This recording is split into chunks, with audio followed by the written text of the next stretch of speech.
Bakunzi ba Karos TV turabasuje mu izina rya Yesu. Ni Karos ugarutse mukozi w'Imana. Turashimira Imana ko yabanye natwe ikaturinda. Ni mu bihe byose bitandukanye twabemereye kubagezaho ibyiza ari ubuhamya ndetse ari ijambo ry'Imana n'ubuhanuzi uko Imana izajya igenda idushoboza, kuko twemeye ko tuzayikorera mu bihe bikomeye no mu bihe byose tuzanyuramo. Imbere ya kamera za Karos TV murabona umukozi w'Imana usize amavuta y'Imana. Twamwakiriye kugira ngo abagezeho ibyiza afite. Ubwo rero ntujye kure ya kamera cyangwa se ntujye kure kugira ngo ubashe gukurikirana ibyiza afite. Yazanye imbere y'Imana cyangwa se imbere ya kamera za Karos TV. Mbere yabyo turabanza tugukangure gukora subscribe kugira ngo ujye ubona ibiganiro byiza bihita kuri televiziyo, ndetse ukore share kugira ngo usharinge abantu babone inkuru uko zigezeho, bakurikirana ijambo ry'Imana. Nawe uri umwe mu bantu bazagabana imigabane. Udufashe ivugabutumwa kuko nicyo Yesu yadusigarije. Imbere ya kamera rero murabona umugabo, kandi rwose umugabo w'igikundiro, umugabo ushima Imana. Reka tubanze tumwakire. Turakwakire mu izina rya Yesu. Uratwibwira, nurangiza unibwire abantu bakurikiye kamera za Karos TV. Murakoze. Nitwa Uwihanganye Venusti, uvuka mu ntara y'Amajyepfo, mu karere ka Kamonyi, umurenge wa Nyarubaka, akagari ka Kambyeyi, umudugudu wa Nyagihamba. Yego, turakwakire mu izina rya Yesu Kristo. Amen. Murabona rero ni umugabo mwiza cyane ufite Imana mu mutima. Ubwo rero turagira ngo n'ubundi none se aba bantu bakeneye kugira ngo bumve ibyo nawe wabazaniye, ariko wabanza ugasenga Imana. Mana nziza, Mana nyiringabo, Data wa twese mwiza, uvuga bikaba, utegeka bigakomera, turagushimye kandi turaguhimbaje. Umwanya nk'uyu nguyu ni wowe wawuteguye, ntabwo ari twebwe ahubwo ni wowe. Izina ryawe nirihabwe icyubahiro. Mana nyiringabo, Data wa twese, hari icyo wavuze ku buzima bwacu, niyo mpamvu tudakurwaho, kuko twavukiye aho bapfiraga, twe ntitwapfa. Twakambakambiye aho abandi basigaye, twebwe turaharenga. Mana nyiringabo, mu bugimbi bwacu warahabaye, mu busore bwacu warahabaye. Mana nyiringabo, Data wa twese mwiza, uvuga bikaba, utegeka bigakomera, warahabaye, wigaragaje nk'Imana. Papa, uri Data wa twese mwiza. Hari abapfuye, twe turasigara, si uko twavuze neza, si uko twagenze uko bikwiye, si uko twakoze imirimo irusha y'abandi, ahubwo ni umugambi wawe udufiteho, niyo mpamvu tudakurwaho. Turagushimiye rero umwanya nk'uyu nguyu, ndagushimiye ko ugiye kubana natwe, ugiye kubana nanjye. Mana nyiringabo, umpe icyo kuvuga, saba ni njyewe ahubwo aba ari wowe. Mvuge ibyubaka ubuzima bw'abawe, mvuge ibyagira aho bikura abantu bikagira n'aho bibageza. Ndagushimiye rero kugiye kubana natwe none n'iteka ryose mu izina rya Yesu. Amen. Ndabashimiye umwanya nk'uyu nguyu mumpaye wo kuba navuga icyo Imana yashyize ku mutima wanjye, nkavuga aho Imana yankuye, nkaba navuga naho itugejeje. Gusa byaba ari birebire cyane, ariko byose uko biri tuzabibagezaho. Imana yagize neza, ndi umugabo ushima Imana, ariko ntaraba umugabo. Nabaye umwana uvuka mu bana 8, twavukanaga turi 9, ariko umwe yarapfuye. Twavukiye mu muryango utarukijijwe, ariko ubu ngubu bamwe barakijijwe, ndashima Imana. Hasigaye umusaza n'umuvandimwe umwe nibo batarakizwa.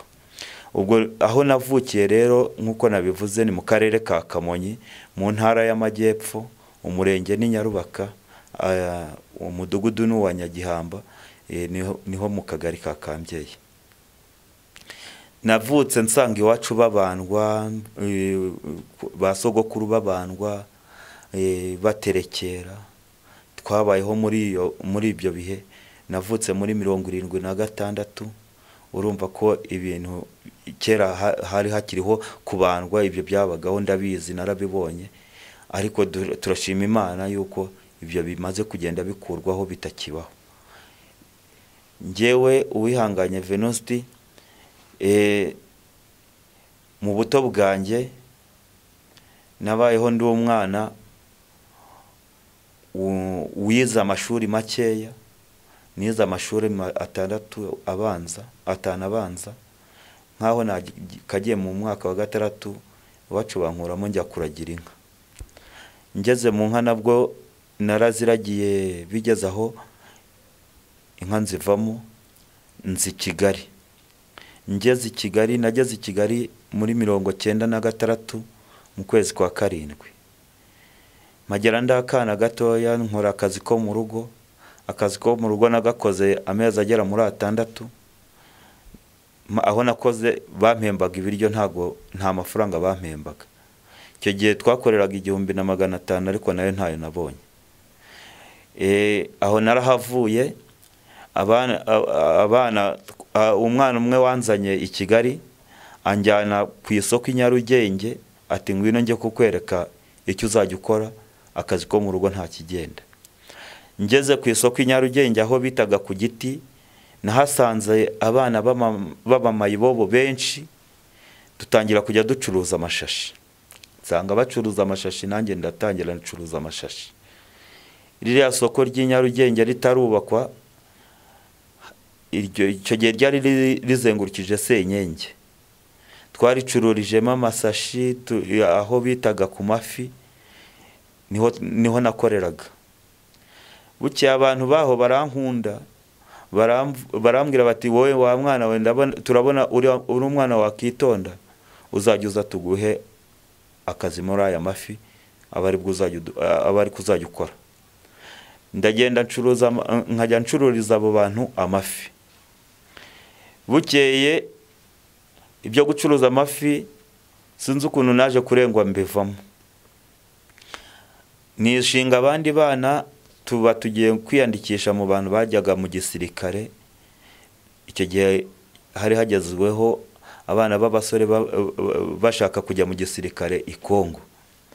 Natwe turagenda, icyo gihe bajyanaga abasirikare bavuga ngo ko bajya kurwana i Kongo, natwe tujya kwiyandikisha, batujyana Igabiro. Igabiro naragiye mpamara amezi agera muri 7. Ngeze mu mezi 7, icyo gihe twirwaza mu nda hamwe n'abandi bana ngo kugira ngo bajye baduha umuceri, badukure ku bigori, kuko abana babaga barwaye babahaga umuceri, ibigori bakaba baretse kubibaha.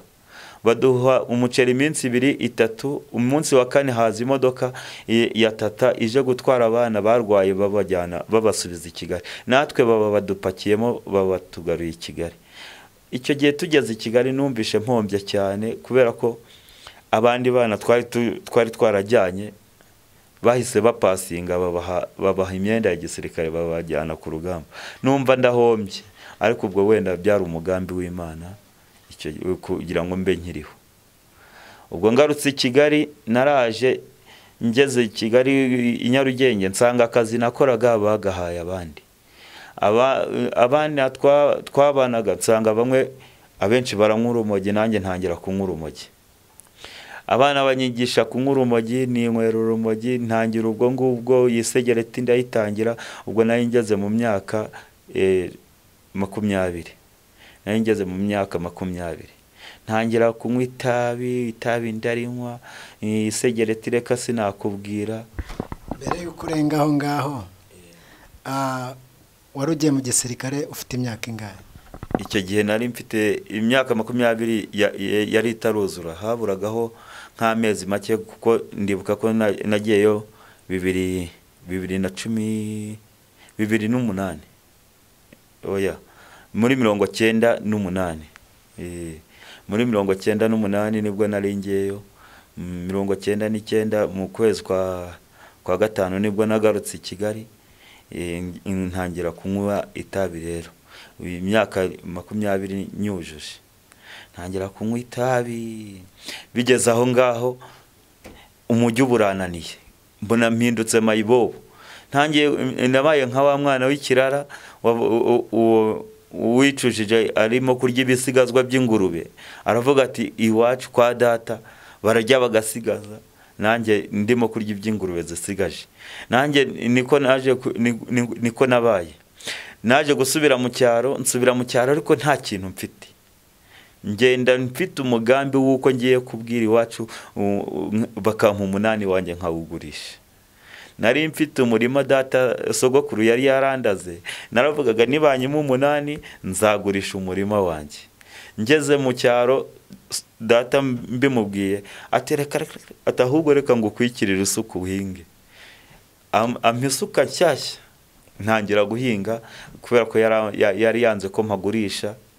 Ubwo ngubwo gusubira i Kigali, kubera ko nta tike nari mfite, sinongeye kuhagaruka, naragiye ntangira ubuzima bwo mu cyaro. Ariko gato aho ntago wari wakizwa? Nari ntarakizwa. Rutarakizwa? Nari ntarakizwa, gukizwa nakijijwe narabaye umugabo, ntago nari nkiri umusore. None uwo murima ntago wigeze ugurisha? Oya, data yarambujije, ahubwo